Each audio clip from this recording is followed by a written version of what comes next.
Olá, eu sou a professora doutora Maria Derusa Horst e hoje vou conversar um pouquinho com vocês a respeito de um assunto muito interessante na dermatologia. Será que existem variações genéticas que determinam o envelhecimento precoce da pele? Então esse é um assunto muito quente, né? Um hot topic. E a aula de hoje é a continuação da aula 1. Quem não assistiu ainda é bem interessante, né? Porque você consegue ter na primeira aula alguns conceitos importantes de genética, principalmente genética humana, e que são essenciais para entender a aula de hoje, né? E para que a gente consiga avançar nessa discussão.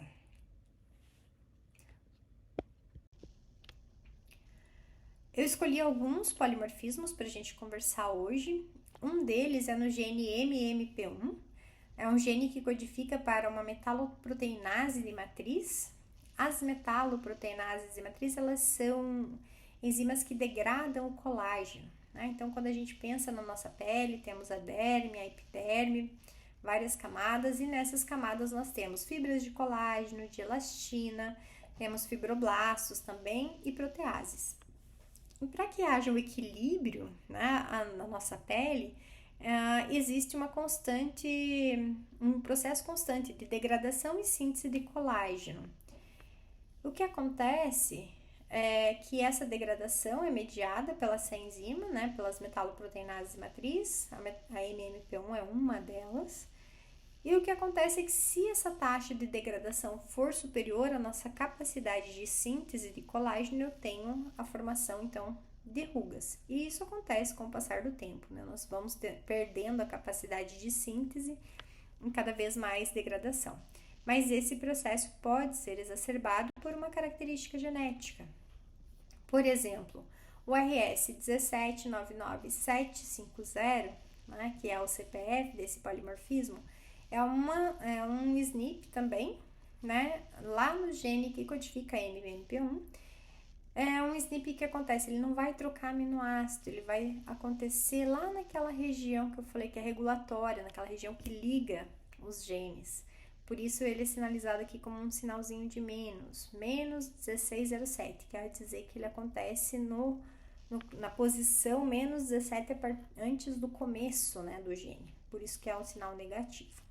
Então, esse polimorfismo, né, a gente tem lá uma sequência de nucleotídeos, que é GA e uma série de outros, na região promotora.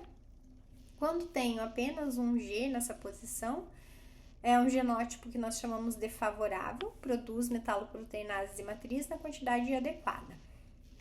Contudo, um SNP leva à inserção de uma guanina, então tem uma guanina a mais, lá naquela região que liga esse gene. Essa guanina a mais favorece uma maior taxa de transcrição.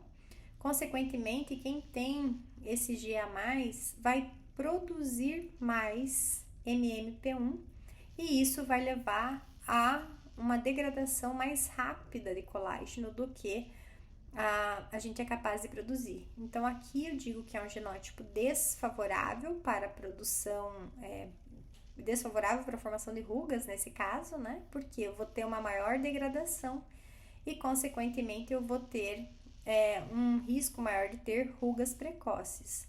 Se isso é identificado, né, é possível fazer tratamentos de precisão. Eu tenho ativos, ativos orais, ativos tópicos e também alguns procedimentos que podem reduzir a atividade da MMP1 e até mesmo estimular a síntese de colágeno para trazer um equilíbrio para o envelhecimento da pele. Outro gene que eu gostaria de apresentar para vocês é o gene da aquaporina, a AQP3. Esse gene codifica para uma proteína muito importante. Ela vai produzir as aquaporinas, né? Elas formam canais na pele e esses canais propiciam aí a passagem tanto de água quanto de glicerol, que é importantíssimo para manter o estado de hidratação da pele, né? Então a gente tem essa passagem constante aí de água que mantém a superfície aí da derme mais hidratada. E hidratação é uma das características também importantes para a saúde da pele. Então, nós sabemos o quê? Que polimorfismos, ou seja, variações no gene que produz ARQP3, impedem essa hidratação adequada da pele, né? Então, a gente vai ter um defeito nessa formação dos canais de aquaporina e, consequentemente, a pele vai ficar mais desidratada. Então, um genótipo desfavorável também pode ser tratado aí com um tratamento de precisão. Nós temos também vários ativos que podem atuar estimulando a expressão da aquaporina 3 e, consequentemente, melhorando a hidratação da pele. Então, o RS bem identificado, que está associado com uma redução da formação desses canais de aquaporina, é esse RS aqui, no qual os indivíduos que apresentam o genótipo AA, né, então recebeu uma cópia dessa posição aqui do gene da mãe que é A e do pai também que é A, vai ter uma pele mais hidratada, vai ter mais canais de aquaporina aqui sendo formados, um gene funcionando da maneira perfeita. Indivíduos que apresentam o genótipo AG ou GG, né, então tem um polimorfismo, tem uma troca no DNA, vão ter menos canais de aquaporina. Consequentemente, né, vou passar menos glicerol, menos água aqui para a epiderme e a pele será mais ressecada. Isso vai indicar mais sinais de envelhecimento. E que se você conhecer o genótipo do seu paciente, você pode ter tratamentos aí de precisão nesse sentido. E o grande fantasma do envelhecimento da pele é o fotoenvelhecimento, né, que ocorre principalmente pela exposição à luz solar, mas também a exposição hoje de telas, né, à luz azul também está relacionado com esse envelhecimento que vai trazer como sinais fenotípicos sardas, hiperpigmentação, rugas e também maior estresse oxidativo. Esse fotoenvelhecimento também é marcado por uma degradação exacerbada da matriz extracelular e isso vai interferir na firmeza, na elasticidade da pele, podendo formar também elastose. Um gene importante para que a nossa pele consiga, né, trabalhar com esse fotoenvelhecimento é o gene MC1R. Então, o MC1R ele vai transcrever e traduzir, né, para um receptor de alfa-MSH. Esse receptor de membrana que fica expresso principalmente nos melanócitos, né, na nossa pele, e vai ativar uma série de fatores de transcrição dentro da nossa pele que levam aí à produção da melanina, né, a melanogênese, que é o principal fator de proteção que a nossa pele tem contra a radiação solar. Então, se esse receptor não funciona de maneira adequada, eu posso ter maior risco, né, de sofrer os efeitos aí do fotoenvelhecimento. Então, esse trabalho é bem interessante, ele mostra, foi realizado com 530 mulheres francesas com idade entre 44 e 70 anos.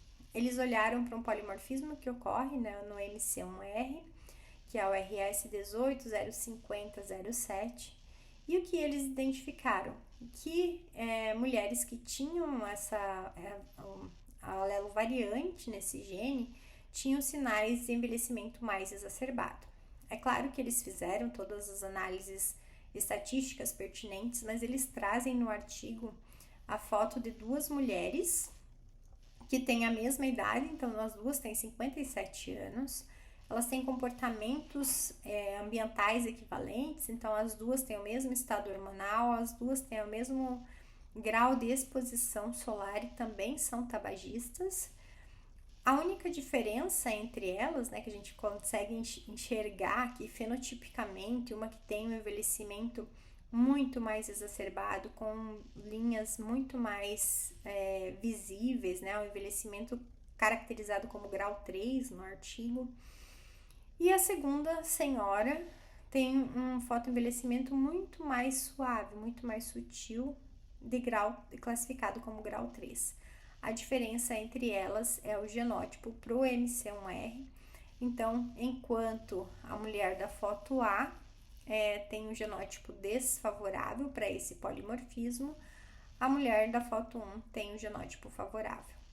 Então, essa mulher, se ela tivesse conhecimento, né, antes de ter toda essa exposição ambiental e pudesse ter feito tratamentos adequados, ela poderia ter envelhecido tão bem quanto essa. E o último gene que eu trouxe para conversar com vocês hoje é o STXBP5L, né? Tem um nome um pouquinho grande, um pouquinho complicado. Ele foi descoberto em um estudo do tipo de WOS também, né? Aqueles estudos que fazem uma associação do genoma amplo. E os pesquisadores conseguiram identificar que as mulheres que estavam no grau de envelhecimento mais avançado, no grau 5 de envelhecimento, fotoenvelhecimento, tinham uma frequência maior do alelo G. Então, isso levou os pesquisadores, então, a determinar que o alelo G seria um alelo de risco para o envelhecimento, fotoenvelhecimento nessas mulheres, no estudo em mulheres caucasianas também, né? E olharam apenas o envelhecimento facial. Esse é um gene que ainda não se sabe exatamente qual é a função dele na célula. Ele foi identificado aí como um provável fator de vesículas extracelulares, então tem muitas proteínas que foram associadas a esse gene, mas ainda não sabemos exatamente qual é a função dele na pele. O que sabemos é que ele está realmente associado de uma maneira muito forte ao fotoenvelhecimento em mulheres caucasianas. Bom, então eu tentei resumir para vocês aqui em meia hora de aula muitos fatores importantes para a dermatologia de precisão, que nada mais né, do que a gente olhar o paciente e ter um modelo genético e fenotípico para a gente poder filtrar esses pacientes e direcionar a terapia adequada para o paciente adequado no momento adequado.